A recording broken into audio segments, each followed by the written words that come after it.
अस्सलाम वालेकुम एवरीबॉडी। अगर आपको मेरी आवाज़ आ रही है तो काइंडली चैट बॉक्स में अपने आप को अनम्यूट करके मुझे बता दें please.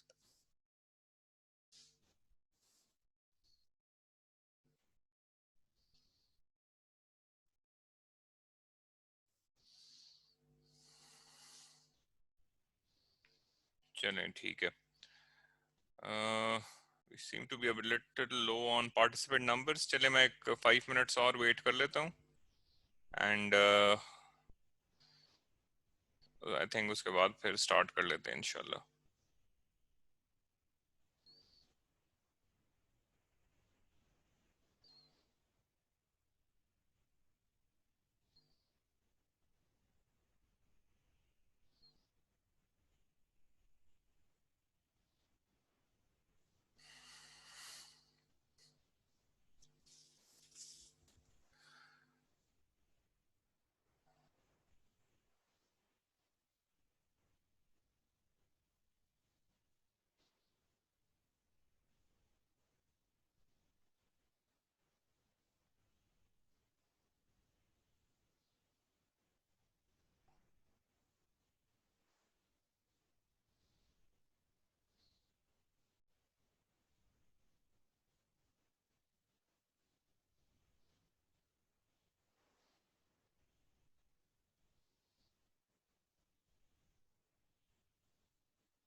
Just to kill the time till we get the rest of the participants, आप में से कितने लोगों ने मेरे साथ सीटी वाला भी लिया था? Because there are some things जो इसमें आपको शायद थोड़ी रेपिटेशन सी लगेगी एंड या अगर मेजोरिटी वो हैं तो probably I just skip over those things instead of explaining them in detail. और अगर नहीं, आप में से ज्यादा लोगों ने मेरे साथ सीटी वाला लिया हुआ था, I think quite a lot of my participants of other workshops are here माशाल्लाह। तो फिर अगर if I have comparatively larger number of fresh people तो फिर मैं उन कॉन्सेप्ट्स पे थोड़ा फिर टाइम लगा सकता हूँ आप पे। लेकिन आई थिंक आप में से ज्यादातर लोग वही हैं जो मेरे साथ उसमें थे, इन अदर वेबिनार्स में भी थे। तो खैर, एनी हाउ, यस। अच्छा, एक हमारे साथ वो हैं जस्ट आई थिंक, चले एक दो तीन लोग ही हैं, नॉट दैट, चले खैर है, 2-3 is enough and I will try कि मैं उनको try to explain those concepts. अच्छा, चलिए just a minute, two more, and then we'll start. Doctor Adnan, आपको अभी भी स्क्रीन नजर नहीं आ रही है? Is it not opening for you? आपका मैसेज अभी देखा है मैंने व्हाट्सएप पे।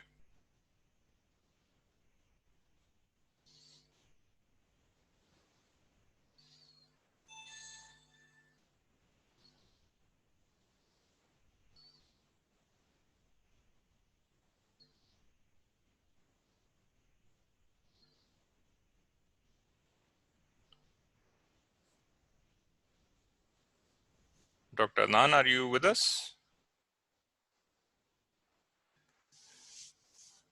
एक मिनट, ये चार्ट का इशू मुझे जरा सॉल्व कर लेने दें।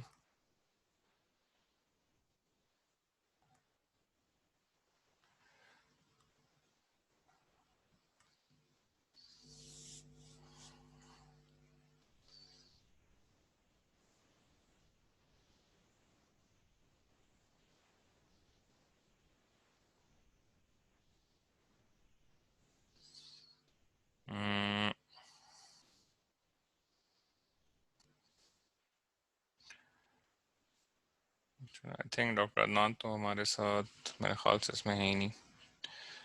चलें, नो इशू, चलें। I think it's 7:10, it's quite enough time. तो चलें। अच्छा, वहाँ रिप्लाई कर रहे हैं डॉक्टर अदनान।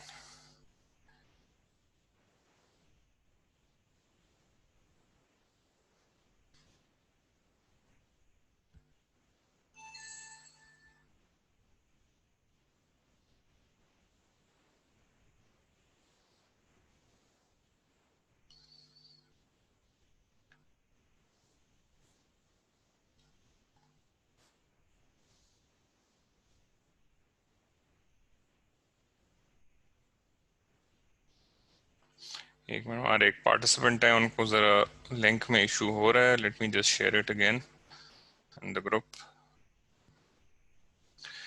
चलो, आई होप डॉक्टर अदनान अभी आपका इशू नहीं वो हो रहा होगा। अच्छा जी। अच्छा, अस्सलाम वालेकुम everybody, and thank you very much for your continued, I would say, participation, interest, and your thirst for oral and maxillofacial radiology. कि आप लोग का इंटरेस्ट अभी भी है, so that is one of the main motivating factors कि मैं ये वेबिनार्स प्रिपेयर कर रहा हूँ एंड अरेंज कर रहा हूँ। So thank you very much. And अभी भी अगर आप लोग इसमें से कुछ ऐसे लोग भी हैं जिन्होंने अभी I think recently fellowship pass की है and still they opted for these webinars, which is a very very healthy sign, and it shows कि भाई आप लोग ने अपने FCPS या MDS या whatever you guys are doing, उसके बाद भी आप लोगों ने पढ़ाई इन अ वे छोड़नी नहीं होती। There is still always room to learn, and there is always room to grow and be a better doctor, skill wise, attitude wise, knowledge wise, everything. So that is very heartening to see, and I hope you never lose that, inshallah. अच्छा, आज हम, as you all know, हम CBCT या कोन beam CT के ऊपर start लेने वाले हैं। तो today is more of N introductory lecture, and इसमें मैं जब खुद इसको प्रिपेयर कर रहा था, आई वाज नॉट एक्सपेक्टिंग कि इतना ज़्यादा मटेरियल होगा। आई फाउंड सम आर्टिकल्स, फिर मुझे एक ऐसी बुक मिली विच वाज अबाउट, ये आप लोगों के वार्ड बूथ के साइज जितनी किताब मुझे मिली CBCT पे सिर्फ, and I was amazed when I was going through that and preparing this lecture from that book. मेरी खुद आंखें बहुत खुली in a lot of regards to CBCT. Generally in where I work, we usually use it for impactions के लिए हम ज़्यादा इस्तेमाल करते हैं, not much else. But अब I think slowly and steadily I'll be probably using it a lot more for a lot of different other things. तो आज का session is more introductory in nature. Next session जो होगा that will be covering anatomy इंशाल्लाह, and anatomy के बाद फिर हम स्लोली जो बाकी मैंने आपको इसमें मेन हेडिंग्स बताई थी, इम्पैक्शंस थी, साइलोग्राफी थी, एयरवे मेजरमेंट थी, TMJ की असेसमेंट, साइनसिस की असेसमेंट, तो वो सारी हम फिर इस तरह सीक्वेंस वाइज करते जाएंगे। सो प्रॉब्ली दिस सिर्फ CBCT जो है that will take a good chunk of probably ये मंथ, प्रॉब्ली सारा CBCT ही ले लेगा, बिकॉज नंबर वन अभी हमारे स्लोली कुछ ना कुछ हॉस्पिटल्स भी खुल रहे हैं, कुछ अपने क्लिनिक्स भी दोबारा रिस्टार्ट हो गए हैं। तो वीकडेज में I won't be able to conduct these webinars probably, तो प्रॉब्ली हम उसको ही वीकेंड पे ही इस तरह सैटरडे या संडे को ही कोई डेट हमें अरेंज करनी होगी इंशाल्लाह। So I hope every that thing is fine with everybody else. अच्छा, तो चलें, let's get started. So first of all let's discuss what is CBCT. CBCT is also called digital volume tomography or cone beam volumetric imaging. It is basically a variant of your traditional computed tomography, या basically आपके जो CT scans होते हैं ना, उसका एक variant है CBCT। ठीक है, तो the main reason जहाँ इन दोनों का फर्क आता है कि अगर आप लोगों को याद हो तो CT में हम एक फैन शेप बीम इस्तेमाल होती है टू स्कैन द पेशेंट, ठीक है, और CBCT में जो है वो बीम की शेप जो है वो चेंज हो जाती है। It is not a fan shaped beam, it is basically a cone shaped beam. तो इस बीम की शेप की वजह से ही इसको CBCT कहा जाता है। तो अब आप यही सोच रहे होगे कि भाई सिर्फ एक बीम की शेप चेंज होने से एक बजाते खुद एक डिफरेंट इमेजिंग मोडालिटी किस तरह एग्जिस्टेंस में आ गई है। तो कि अगर फर्क सिर्फ बीम की शेप की है, तो सिर्फ फर्क बीम की शेप का नहीं होता, इसके बारे में बाद में बातें करेंगे। I have a whole table on this कि बेसिकली आपके सीटी और सीबीसीटी में फर्क क्या होता है। And it's not just about the beam, ये सिर्फ इस एक बीम की शेप चेंज करने से जो जितने फर्क आते हैं between traditional computer tomography and CBCT, that is वो फर्क जो है बाकी काफी हैरानकुन है। एंड पढ़ने में एंड समझने में probably it will take some getting used to। अच्छा, तो जैसे मैंने आपको कहा कि आपकी कन्वेंशनल सीटी जो होती है ना, उसमें आपकी इस तरह फैन बीम होती है, एक्सरे की बीम इन कन्वेंशनल सीटी स्कैन्स, ठीक है ना। लेकिन जो आपकी कोन बीम सीटी है ना, तो कोन बीम में देखें इसमें बीम की शेप बिल्कुल एक कोन जैसी ही है, जैसे वो ट्रैफिक कोन्स आप अक्सर रोड्स पे नहीं देखते हो, तो बिल्कुल उस तरह किस्म की शेप है, ठीक है ना। तो मेन फर्क जो है बीम की शेप से आता है, लेकिन इस बीम की शेप की वजह से बाकी भी बहुत ज्यादा चेंजेस आ जाती है इन इमेजेस एंड एवरीथिंग, तो वो अभी स्लोली डिस्कस करेंगे। सीवीसीटी की जो मशीन होती है, आप में से मेजोरिटी ने मेरे साथ सीटी का लेक्चर दिया हुआ है, बारिंग 2-3 पीपल, तो खैर इतना फर्क नहीं है। ट्रेडिशनल सीटी की जो आपकी मशीन होती है दैट इज लाइक दिस, अगर आप मेरे कर्सर को फॉलो कर रहे हो, ठीक है। तो this is how traditional CT machine looks like. CBCT जो है it is a bit different in this regard कि इसमें आपके पास डिफरेंट टाइप्स ऑफ मशीन्स होती है। इसमें सीटी में आपको पेशेंट को लेटाना होता है on this thing, this is called a Gentry, ठीक है, जिस एक ट्रे सी होती है जिसमें पेशेंट को आप लेटा देते हो। लेकिन अगर आप देखो तो सीबीसीटी में आप पेशेंट को बिठा भी सकते हो एंड पेशेंट खड़ा भी हो सकता है, ठीक है। तो यहाँ से एक और चेंज आपको ट्रेडिशनल सीटी मशीन्स और सीबीसीटी की मशीन्स में नजर आ रही होगी, ठीक है।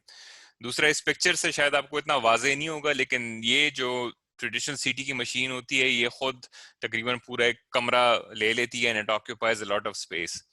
लेकिन अगर आप इन सीबीसीटी की मशीन्स को देखो तो देखें काफी छोटी सी हैं। आपने अगर अपने क्लिनिक्स में या हॉस्पिटल्स में देखा हो तो ये प्रॉब्ली उनके आपकी ओपीजी मशीन्स जितनी ही स्पेस ले रही हैं रफली, बल्कि शायद उससे भी कम, ठीक है ना। स्पेशली जो अब ये तो फ्लोर माउंटेड है, ये अब एक वॉल माउंटेड सीबीसीटी है। देखें इसके नीचे कोई वो नहीं है, पाउं वगैरह नहीं है इसके, कोई पैडल नहीं है इसका, तो ये आप वॉल माउंटेड भी रख सकते हो, ठीक है ना। एंड ऑब्वियसली फिर फ्लोर वाले मॉडल्स भी मौजूद होते हैं आपके पास, जैसे ये वाला है एंड ए वाला है एंड सी वाला है, ठीक है ना। So they don't take a lot of space in that regard, तो इसलिए आपको ये अक्सर क्लिनिक्स में भी नजर आएंगे, ठीक है ना। अच्छा, सीबीसीटी जो है इसकी मुख्तलिफ टाइप्स होती हैं। सिंस हमारे पास में कुछ जनरल वो कैंडिडेट्स भी हैं, बट आई विल अज्यूम कि आप लोग कुछ ना कुछ या तो आप मैक्सिलोफेशियल सर्जरी से रिलेटेड हो या उसमें टीएमओ कर रहे हो या आप जनरल डेंटिस्ट हो। तो आपके जो सीटी में बेसिकली दो बड़े टाइप्स होते हैं, एक आपकी सीटी स्कैन होता है विद कंट्रास्ट, एक होता है विदाउट कंट्रास्ट। तो ये चीज आपकी सीबीसीटी में भी होती है। हेलो पार्टिसिपेंट्स, आई रिक्वेस्ट आप अपने आप को म्यूट अगर कर दें प्लीज, तो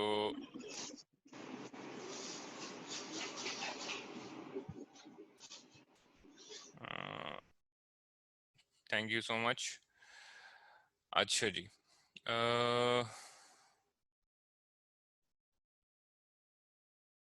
yes I said fan shape, sorry मैंने अभी जरा चैट बॉक्स खोल के देखा है। एंड डॉक्टर मुनव्वर, ये क्वेश्चन आप चलें ये इस तरह कर लें, ये जो क्वेश्चन आपने दिए हुए जरा आप ग्रुप में शेयर कर दें, तो आई सी केस में क्या वो था, was it related to CBCT? अगर है तो उसमें शेयर कर दें and I will try to answer it इंशाल्लाह। अच्छा, तो खैर हम क्या कहते हैं, हाँ, कन्वेंशनल सीटी में आपके पास दो टाइप्स होते हैं, एक कंट्रास्ट के साथ होता है, एक विदाउट कंट्रास्ट होता है। सीबीसीटी में भी आप विद कंट्रास्ट ऑप्शन होती है स्पेशली फॉर साइलोग्राफी, लेकिन बेसिकली हम सीबीसीटी को डिवाइड करते हैं into 3 types. Can anybody answer me in the chat box, और if you can unmute yourself.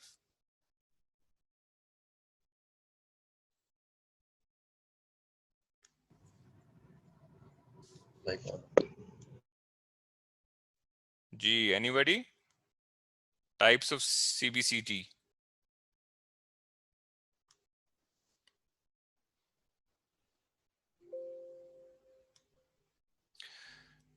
चलें, एक तो मैंने गलती से दिखाई दी है। चलें, I am not getting any answers, तो I will just share it. आपके पास 3 टाइप्स की होती हैं सीबीसीटी। एक को हम कहते हैं small FOV. FOV stands for field of view. ठीक है, मतलब कितने एरिया को आप स्कैन करने में इंटरेस्टेड हो। ठीक है, अगर आपने कोई छोटा सा लिमिटेड एरिया को स्कैन करना है, लाइक डेंटल व्यूलर सेगमेंट है जिसकी height is not more than 5 centimetres, जैसे एंडो वाले यूजुअली करते हैं। ठीक है, so for those people they usually require small FOV, या पेरियो वाले करते हैं तो they want a small FOV वाला सीबीसीटी। ठीक है, तो इसकी हाइट यूजुअली 5 सेंटीमीटर्स होती है। ठीक है, स्कैन के जितना एरिया आपने स्कैन करना है वो 5 सेंटीमीटर के पास है या 5 सेंटीमीटर से छोटा है। ठीक है, फिर दूसरी टाइप हमारे पास होती है which is called a medium FOV और medium field of view, and इसको हम मैक्सिलोफेशियल व्यू भी कहते हैं। ठीक है, तो इसकी हाइट आप देख लो, ये अब 5 सेंटीमीटर से बढ़ के 10 सेंटीमीटर तक जाके होती है। ठीक है, तो this is the second one. The third one is the large field of view, which is also known as the craniofacial view. इसमें आपका cranial base, skull vault ये सारा आ जाता है, and this इसकी जो height होती है ना, ये 10 सेंटीमीटर्स तक होती है। ठीक है, तो these are basically the 3 types of CBCT. जितना ज्यादा आपने एरिया इमेज करना है तो उतना ही आपको अपना एफओवी बड़ा रखना होगा। तो हम मैक्सिलोफेशियल वाले जो हैं, हम अगर आप ट्रॉमा के लिए कर रहे हो, लेट सपोज, या टीएमजे एंकाइलोसिस के पेशेंट के लिए कर रहे हो, टीएमजे एवेल्युएशन के लिए कर रहे हो, तो आपको प्रॉब्ली मीडियम और लार्ज एफओवी की ज्यादा जरूरत होगी। अगर आप इम्प्लांट्स वगैरह मसलन कर रहे हो, लिमिटेड एरिया के सिंगल इम्प्लांट है वगैरह, तो for that you will probably need a small FOV. ठीक है, हाँ, अगर आप फुल आर्च केसेस कर रहे हो तो फुल आर्च केसेस में फिर आपको प्रॉब्ली मीडियम एफओवी की जरूरत होगी। ठीक है, but we'll talk more about कि किस एरिया में आपको कितना एफओवी चाहिए bit later in this webinar. अच्छा जी, तो इमेज को हम अक्वायर किस तरह करते हैं? इमेज एक्विजिशन के आपके 2 या 3 स्टेप्स होते हैं। इमेज एक्वायर करने से पहले आप पेशेंट को यूनिट पे बिठा देते हो। ठीक है, एंड हम एक व्यू लेते हैं विच is called scouts view. Scout view ये होता है कि एक सॉर्ट ऑफ आप पेशेंट का या इसी सीबीसीटी मशीन के साथ एक छोटा सा एक्सरे ले लेते हो, जस्ट टू सी कि आपने जो एरिया ऑफ इंटरेस्ट आपका है उसको आपने स्कैन के अंदर फिट कर दिया है या नहीं, या पेशेंट जो है वो ठीक पोजीशन पे बैठा हुआ है या नहीं बैठा हुआ। ठीक है, बिकॉज ऑब्वियसली ये ना हो कि आपने पेशेंट को ठीक पोजीशन में बिठाया नहीं हुआ, या आप अपने field of region of interest जो है उसको आपने एक्सरे के एरिया में लाए नहीं हो, और आप सीबीसीटी मशीन चला लो तो पेशेंट को अच्छा खासा एक्सपोजर भी आपने दे दिया और काम वाला एरिया भी आपके एक्सरे में आया नहीं। ठीक है ना, तो before starting the main CBCT process हम सबसे पहले एक स्काउट्स व्यू लेते हैं। ठीक है, तो जब आपने स्काउट्स व्यू हम ले लेते हैं तो उसके बाद आप हम इमेज लेना स्टार्ट कर लेते हैं। तो when you start taking the image, तो जो मशीन जो डाटा सारा गैदर करेगी आपके स्कैन का, तो उसको हम पहले प्राइमरी रिकंस्ट्रक्शन उसकी कर लेती है। ठीक है, एंड फिर उसके बाद जो है उस डेटा से हम मल्टीपल व्यूज वगैरह निकालते हैं, जिसको हम सेकेंडरी या मल्टीप्लेनर रिकंस्ट्रक्शन भी कहते हैं। So let's just go through the steps one by one. Data acquisition में ये होता है कि ऑब्वियसली आपकी मशीन पे डिपेंड करता है कि अगर उस if it has the capability कि वो सीटिंग पोजीशन में ले ले या स्टैंडिंग पोजीशन में ले ले, तो आप पेशेंट को या तो बिठा दोगे या तो आप पेशेंट को मशीन में लेटा दोगे। ठीक है, उसके बाद आप स्काउट्स व्यू ले लोगे, यू विल सी के आपका रीजन ऑफ इंटरेस्ट जो है वो उसको आपने वो ले लिया है, स्कैन के एरिया में आ गया है या नहीं आया हुआ। ठीक है, उसके बाद इक्विपमेंट विल स्टार्ट टर्निंग। ठीक है, हो सकता है 180 डिग्री टर्न करे, हो सकता है वो 360 डिग्री टर्न करे, ये मशीन टू मशीन वैरी करता है। तो हर एक टर्न जो है यूजली 5 to 40 सेकेंड्स के दरमियान टाइम लेती है, और वो सिर्फ एक मरतबा पेशेंट के गिर्द घूमती है। ठीक है, तो सॉरी, तो इसमें it is in that regards, it is, you can say that it is probably faster than your MRI scans, which can take up to several minutes, and a CT scan के साथ इसकी speed जो है वो relatively comparable होती है, but again depending on कि आप कितना एरिया को स्कैन कर रहे हो. अब आप फुल बॉडी का सीटी स्कैन ले रहे हो, that will take a couple of minutes as well. ठीक है, लेकिन क्योंकि सीबीसीटी की हम बात कर रहे हैं तो यूजली 40 सेकेंड्स के अंदर आपका स्कैन जो है वो खत्म हो जाता है. अब डिपेंडिंग कि उस मशीन की वो कितनी है, फील्ड ऑफ व्यू आपको कितना चाहिए, तो इफ यू वांट कि सारी स्केलेटन का सीबीसीटी हो तो उसके लिए प्रॉब्ली जो है एक साइकिल नहीं से काम नहीं चलेगा. मशीन को एक दो तीन मरतबा हो सकता है कि पेशेंट के गिर्द घूमना फिरना पड़े, तो उससे ऑब्वियसली आपका स्कैन टाइम जो है वो ज्यादा हो जाएगा. ठीक है, तो इस तरह देख लें, हमने पेशेंट को उसमें बिठाया हुआ है, सीबीसीटी मशीन के अंदर हमने उसको बिठाया हुआ है. ठीक है, ये एक्सरे सोर्स है आपका. ठीक है, एंड ये एक्सरे सोर्स है, अगर आप देख लें तो इस तरह एक कोन जो है वो निकल रहा होता है, and this is called the cone of the x-rays और द बेसिकली द सीबीसीटी. ठीक है, तो यहाँ आपके जो है इस पोर्शन में ये जो ब्लॉक आपको नजर आ रहा है फिलहाल, जो अब मैं अपने माउस के साथ बना रहा हूँ, तो इसमें आपके डिटेक्टर्स बेसिकली पड़े होते हैं सारे. वो डिटेक्टर्स सारा स्कैन का जो डेटा है उसको गैदर करके उसको प्राइमरीली रिकंस्ट्रक्ट कर लेता है इन दिस फॉर्म. ठीक है, तो this is what you get in the end. तो अच्छा, आपको मैंने कहा था ना, डेटा एक्विजिशन से पहले हम स्काउट्स व्यू लेते हैं. ठीक है, अब ऊपर वाली इमेज आप देख लें, इसमें लेट्स सपोज हमारा रीजन ऑफ इंटरेस्ट जो था वो मैंडिबल का था, कि हमने सारे मैंडिबल का बेसिकली सीबीसीटी स्कैन करना है. ठीक है, तो इसमें आप देख लें, आपको ऑब्वियसली यू कैन अप्रिशिएट कि इसमें आपके पास पूरा मैंडिबल नहीं आया हुआ, you can not see the inferior cortex. ठीक है, तो अगर आप स्काउट्स व्यू लिए बगैर इस केस में आप इमेज स्टार्ट कर लेते, तो आपने पेशेंट को वैसी डोज भी ज्यादा दे देना था. ठीक है, सीबीसीटी का डोज भी उसको मिल गया, एरिया ऑफ इंटरेस्ट आपका पूरा आया भी नहीं.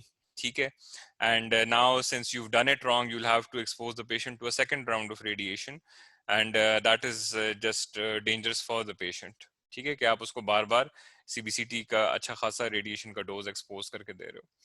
तो if you take the first scouts view, आपने ये रिकग्नाइज कर लिया कि हाँ मैंने प्रॉपरली पेशेंट को उसमें नहीं बिठाया हुआ, तो आप पेशेंट की पोजीशन ठीक कर लोगे. Then you take a scouts view again, और नीचे जो ये बी वाला फिगर है इसको अगर आप देखो तो इसमें आपको सारा मैंडिबल नजर आ रहा है. ठीक है, so in this case now you know कि भाई आपका रीजन ऑफ इंटरेस्ट जो है मैंडिबल, ये सारा का सारा स्कैन के एरिया में मौजूद है. So now you are good to go, and now you can proceed for the second phase of the CBCT image process. ठीक है, तो स्काउट्स व्यू हमने वो कर दिया, एंड इस केस में हमारे पास जो है रीजन ऑफ इंटरेस्ट जो है वो सारा मैक्सिलोफेशियल है. अगर आप देखो यहाँ ऑलमोस्ट नेजल बोन से लेके इन्होंने नेक तक ऑलमोस्ट गए हुए हैं, तो आई से probably large field of view है, क्योंकि ये मुझे 10 सेंटीमीटर से ज्यादा बड़ा लग रहा है. ठीक है, तो ये एक्सरे सोर्स जो है ये इस तरह, ये जो एरोज आपको नजर आ रहे हैं ना, इस डायरेक्शन में ये पेशेंट के गिर्द जो है वो घूमेगा, and her angle her direction से ये इसी तरह की कोन बीम पेशेंट की तरफ वो होगी, ट्रांसफर होगी. ठीक है, तो ये एक्सरे सोर्स क्योंकि फिर रहा है इसके साथ, ऑब्वियसली डिटेक्टर, ये जो ब्लैक लाइन आपको नजर आ रही है ना, ये डिटेक्टर्स हैं बेसिकली. तो ये डिटेक्टर्स भी सोर्स के एक्सरे सोर्स के साथ घूम रहे होते हैं. ठीक है ना, तो once that cycle is complete, बेशक वन साइकिल हो या मल्टीपल साइकिल्स हो, once that is complete तो फिर आपका सेकंड फेज स्टार्ट हो जाता है, which is called primary reconstruction. तो इसमें क्या होता है कि जो डाटा स्कैन हुआ है उसको ये डिवाइड कर लेते हैं इनटू वॉक्सल्स. ठीक है, मेरे पास I think just 3 people who are new, so खैर है, I will explain what is basically a voxel. तो हर एक वॉक्सल जो है बेसिकली उसमें हम एक्सरे एब्जॉर्प्शन जो होती है ना, उसको हम बेसिकली एक कलर दे दिया जाता है in grey scale. Grey scale is just meaning के ग्रे के डिफरेंट शेड्स होते हैं, तो ग्रे के डिफरेंट शेड्स उस वॉक्सल को अलॉट किए जाता है. हो सकता है वो बहुत ज्यादा ग्रे हो सकता है वो बहुत ज्यादा लाइट ग्रे हो. इट डिपेंड्स, क्योंकि हर एक टिश्यू जो है वो उस एक्सरे बीम को डिफरेंट तरीके से वो करेगा, एब्जॉर्ब करेगा या उसको वीकन करेगा. तो उसके इस कैपेबिलिटी की मुनासबत से उसको एक ग्रे का एक शेड दिया जाएगा जिसको हम ग्रे स्केल कहते हैं। ठीक है, तो एक स्कैन जो है उसमें हो सकता है आपके पास 100 मिलियन तक वॉक्सल्स हों, और इन 100 मिलियन वॉक्सल्स को हम कंबाइन करके फिर एक इमेज बनाते हैं। ठीक है, तो इमेज तो आपने वो कर ली, लेकिन एक चीज आप सीबीसीटी के इमेजेस के बारे में नोट करोगे कि it has lower resolution than your digital images and then your 2D images. और इसके बारे में हम बाद में आर्टिफैक्ट्स और उसमें जरा बात करेंगे कि सीबीसीटी की क्वालिटी जो है सीटी के कंपेयर्ड आपको इमेज क्यों इतनी थकी हुई सी नजर आती है। ठीक है, अच्छा, सो फॉर द अनइनिशिएटेड वॉक्सल्स के बारे में हम बात कर रहे थे। तो लेट सपोज आपका ये एरिया स्कैन हो रहा था, ये आप अगर आप कर्सर में मेरे गौर कर लें ए में, तो लेट सपोज आप सिर्फ इतने एरिया को स्कैन कर रहे हैं। ठीक है, तो इतने एरिया को स्कैन किया तो आपके पास बेसिकली मशीन जो है उसको इतने क्यूब्स के फॉर्म में अरेंज कर देती है। ठीक है, तो इतने क्यूब्स में डेटा को अरेंज कर दिया जाता है। तो इसमें से सिर्फ एक क्यूब को अगर मैं उठा दूं तो इसको अब जरा डिटेल में देख लेते हैं। इस क्यूब का जो a इंटू बी है या लेंथ इंटू ब्रेड्थ है या 2 डायमेंशन अगर मैं इसकी बात करूं तो उसको कहते हैं पिक्सल। ठीक है, अ 2 dimensional representation of your image data is called a pixel. ठीक है, अगर आप उसको 3rd डायमेंशन डाल दो विच इज सी, यानी अगर आप इसमें डाल दो तो now it becomes a voxel. ठीक है, सो 3 dimensional data that is voxel and 2 dimensional data जो होता है वो आपका पिक्सल होता है। ठीक है, तो ये वॉक्सल जो है it is made up of several cubes. ठीक है, ये जो C1 C2 C3 आपको नजर आ रहा है, this is called basically a cuberille, CUBERILLE, cuberille से बना होता है।